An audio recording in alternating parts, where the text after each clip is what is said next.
Umaalma mga tricycle at pedicab driver sa panukalang color coding para sa kanilang mga pinapasada. Ito raw kasi ang nakikitang solusyon laban sa traffic at pangungutong sa Maynila. Narito ang report ni Victoria Tula.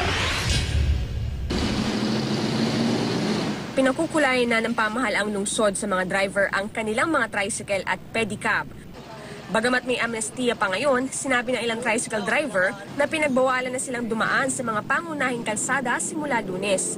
Bago umakyat ng Ayala Bridge, makikitang may nakapaskil na paalala na nagsasabing bawal rito ang mga pedicab at tricycle. Ganito rin sa MacArthur Bridge.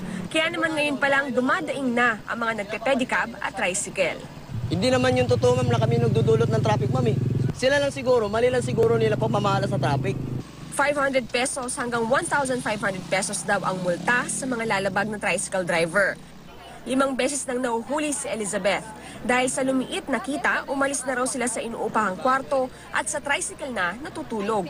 Kinikita namin dati 1.5. Pinakamababa na yun, ha? Eh ngayon, hindi. 300 na lang yata. 300 na lang. Maghapon na yun.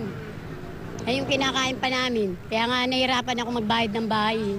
Pero ang pedicab driver na si Sunny, tanggap naman daw ang bagong sistema. Iyon nga lang, Sa amin po okay lang. No? Kasi yun po yung binigay nila na patakaran. Susunod po kami.